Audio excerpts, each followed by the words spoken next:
So I parked across the street from his house and waited anyway. It was 11:47 p.m. when Lena sent that message, and the thing that made my stomach drop was not the words themselves, but how fast she sent them after saying she was stuck late with Rachel from accounting. I had heard that excuse 3 times in 2 weeks, always with the same tired voice, the same rushed goodbye, the same little pause before she hung up. Lena and I had been married 8 years, and until recently she never locked her phone face down, never took calls in the garage, never came home smelling like a cologne I did not own. That night, she left our kitchen in a black coat and boots, kissed my cheek without looking at me, and said she might be home after midnight. Then her car did not head toward downtown like she claimed. It turned the other way, into the quiet neighborhood where Daniel Mercer lived, a man she had mentioned only once, in a way that sounded too careful to be casual. I had no proof, only pieces. A new lipstick in her purse that was not the shade she used at work, a receipt for 2 coffees when she had said she ate lunch alone, and a name on her calendar 3 times in 1 week with no explanation. So I waited outside his house with the engine off, hands tight on the steering wheel, watching the porch light glow in the dark while every minute made me feel more foolish and more certain at the same time. Then her car pulled into the driveway. She did not hurry out. She sat there for almost a full minute, staring at the house like she was gathering courage. When the driver's door finally opened, I saw her lift a small paper bag from the passenger seat and smooth down her hair as if she were preparing for dinner, not a secret. A man opened the front door before she even reached the steps, and the way they looked at each other made my chest lock up. He was younger than me, tall, clean-cut, the kind of man who smiled too easily. Lena handed him the bag, and he said something that made her laugh, soft and familiar, the kind of laugh I had not heard from her in months. Then he touched her arm, just briefly, and she stepped closer instead of away. I was already reaching for my door handle when I noticed something that made me freeze. There was a little boy standing behind him in the doorway, clutching a toy fire truck, staring straight at Lena like he knew her. And then the boy said one word that I could hear even from across the street. Mom. Mom. The word hit me harder than if he had shouted my name. I stayed frozen in my car, staring at Lena on the porch while the little boy leaned into the doorway with the toy truck pressed to his chest. Like this was normal, like she had walked up that path 100 times before. Lena's face changed so fast it almost looked practiced, her smile fading into something careful and thin, and she knelt down just enough to say something to the child I could not hear. Daniel stepped outside after her, one hand in his pocket, the other resting lightly on the doorframe, calm in a way that made my skin crawl. He did not look surprised to see her. He looked relieved. That was worse. I felt the old thoughts trying to fight each other in my head. Maybe I was wrong, maybe she was helping a friend, maybe there was some harmless explanation. But then I remembered the second phone she had started keeping charged in the glove box, the one she said was for emergencies. And the way she jumped when I once picked up her jacket, and a note slipped out of the pocket with only a time and an address written on it. Why would a married woman need a second phone just to be late from work? Why would she hide a note from me? The front door opened wider, and Lena glanced toward the street for half a second, straight at my car. I ducked low before she could see me, my heart pounding so hard it hurt. When I looked up again, the boy had gone inside, but Daniel was still there, talking to her with his head bent close, like they were sharing something private. Then he reached into the house and brought out a wrapped box about the size of a shoebox and handed it to her with both hands. She took it like it mattered, not like a favor, not like a mistake, like a plan.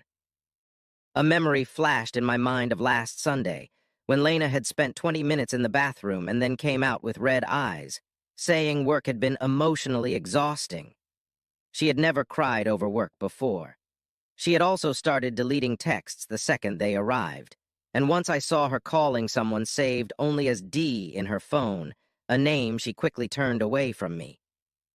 My stomach turned colder when I realized Daniel's name began with D. I was already reaching for my keys, ready to get out and demand the truth, when the little boy came back to the doorway holding a framed photo. He held it up to Lena, and she went completely still.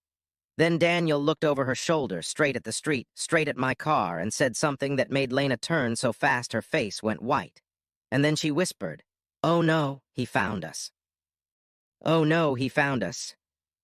Lena's voice broke on the last word, and that was the moment my anger turned into something sharper, because she was not acting like a woman caught in a harmless misunderstanding anymore. She looked afraid, not guilty in the ordinary way, but afraid like a secret had just walked into the open, and she had no idea how to stop it. I got out of the car before I could talk myself out of it, the cold night air hitting my face as Daniel stepped off the porch and shut the door behind him. The little boy was gone, but the framed photo was still in Lena's hands, and when she saw me coming, she tucked it behind her back too late. "What is this?" I asked, hearing my own voice sound rough and unfamiliar. Daniel said nothing at first. He just looked at Lena, then at me, like this had been building for a while and I was the last person to arrive. Lena opened her mouth, closed it, then said my name in that careful tone people use right before they lie. That was worse than shouting. Inside the house, I could hear a TV playing softly, a cartoon theme song like a family evening had been interrupted by my anger. "You brought her here?" I asked Daniel. He finally answered, saying, "This is not what you think," which is exactly what someone says when it is absolutely what you think. Lena flinched at that, then reached into her coat pocket and pulled out the second phone she had been hiding from me. My chest tightened when I saw the screen lit up with weeks of messages, dozens of them, all between her and Daniel, all time-stamped late at night. There were photos, too, a child's birthday cake, a drawing taped to a refrigerator, a grocery list in Daniel's handwriting, and one message from Lena that made my hands go numb. It said, "I wish I had met you before I got married." She saw me reading it and tried to snatch the phone back, but I stepped away. For a second, nobody moved. Then Daniel said something under his breath and looked toward the front window, where the little boy was standing again, watching us from behind the curtain with huge, frightened eyes. Lena started crying then, not loud, just a thin, ruined sound that made me hate the situation even more, because now I knew this was not just an affair or a secret meeting. It was something she had been living inside for weeks, maybe months, while I went to work and came home and believed the small lies. He grabbed my sleeve and whispered, "I never meant for you to see that message." Never meant for me to see it. That was the part that shattered me. Before I could pull away, Daniel said, "You need to let her explain the boy first," and Lena went pale so fast it looked like the blood left her face all at once. Then the front door opened again, and the child's mother, if she was the mother, stepped onto the porch holding a suitcase, staring straight at us like she had just decided to tell the truth herself. The suitcase told me this was bigger than an affair. And the way the woman on the porch stared at Lena made it clear I had walked into something I did not understand. She was maybe in her 30s, exhausted, hair tied back too tight, one hand gripping the suitcase handle like she had already decided whether to run or fight. "You brought him here?" she asked Lena, not me, and that one question told me they had history I had never been allowed to see. Lena took a step back, her eyes shiny and panicked, while Daniel moved between them too fast, like he was trying to block a memory, not a person. I looked from one face to the next and realized every answer was somehow connected to the child inside, who was now crying softly behind the curtain. Then the woman said, "I told you not to come tonight," and Lena snapped back, "I had no choice." No choice about what? That was the question burning through me because none of this looked like the sneaking, guilty kind of secret I had imagined in my car. This looked planned. It looked dangerous. Daniel lowered his voice and said my name like he was warning me, not addressing me, and then he asked if I had told anyone where I was. The question was so strange that I almost laughed, until I noticed the front window on the house next door go dark as a curtain shifted. Somebody was watching. Maybe they had been watching for hours. The woman with the suitcase saw it too because her face tightened and she said, "We're out of time." Lena's hand flew to her mouth. Daniel cursed under his breath and turned toward the driveway, scanning the street like he expected another car to appear. I asked what was going on, but nobody answered me directly. Instead, the woman stepped down from the porch and held out a folded envelope, already creased from being opened and shut too many times. "If he's here," she said, "then they know." The word landed like a threat, Before I could ask who they were, Lena reached for the envelope and Daniel caught her wrist.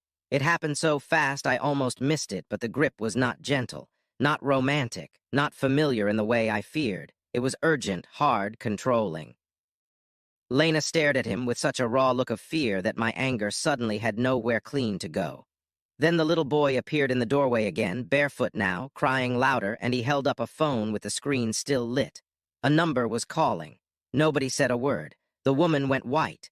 Daniel looked at me for the first time like he had made a terrible mistake. And when Lena whispered, "Don't answer that," I heard the front gate creak open behind me. The gate creaked open behind me, and that sound changed everything. Because the person walking in was not a stranger. It was my brother, Ethan. I actually stumbled back when I saw him, because Ethan had been working out of state for the last 4 days, or so he told me. And here he was standing in the dark with a baseball cap low over his face, and a look on his face I had never seen before. Lena made a small, broken sound, and the woman with the suitcase closed her eyes like this was the one person she could not face. Daniel didn't look surprised at all. He looked beaten. "You lied to me," I said to Ethan, but Ethan ignored me and went straight to the little boy, crouching down and putting a hand on his shoulder like he had done it before. That was the first crack in the story I thought I knew. My brother knew this child. My wife knew this house. And somehow all of them knew each other better than they knew me. Why had nobody told me that? Ethan stood up and said, "You were never supposed to follow her here," which made my stomach drop harder than any confession could have. Lena turned toward me with tears streaming down her face, but there was something else in her expression, too. Guilt, yes, but also anger, like I had been kept out of something for a reason, and she hated that I was here to see it. The woman with the suitcase finally spoke and said the police had been calling all evening, that one missed reply could turn everything ugly, and that sentence made every hair on my arms rise. Police. Daniel swore under his breath and looked toward the street again, and this time I saw headlights slowing at the far end of the block. No one moved, not even the child. Then Ethan said the part that split my world clean in half. "The boy is mine." I turned to him so fast my neck hurt. Mine. Ethan's face went gray, but he kept talking, saying it was one night, one mistake, one stupid lie that had turned into a year of secrets because the woman on the porch had threatened to vanish with the child if he ever told anyone. The woman did not deny it. She only said, "And you promised you'd protect him." Protect him from what? Ethan's jaw tightened, and that was when I understood the twist was not the child alone, but the reason everyone had been hiding him. Lena had not just been having a secret emotional connection with Daniel. She had been helping cover up Ethan's child, meeting here in stolen pieces, lying to me because she said she needed time to decide whether telling me would destroy my family or save a kid from being taken away. That should have made me feel better. It did not. Because then Ethan admitted he had asked Lena to lie, and that she had started keeping the second phone not just for him, but because she had been sending updates to someone else entirely. He looked at her like he was begging for mercy when he asked, "Did you tell him about the money?" Lena went still. The woman with the suitcase took one step back, and from the dark street, the police car finally turned into the driveway with its lights off. The police car rolled into the driveway, and nobody could pretend this was a private lie anymore. Then Ethan said the one sentence that made the whole night collapse. "I didn't come here for the boy. I came because someone is blackmailing us." The officer stepped out slowly, hand near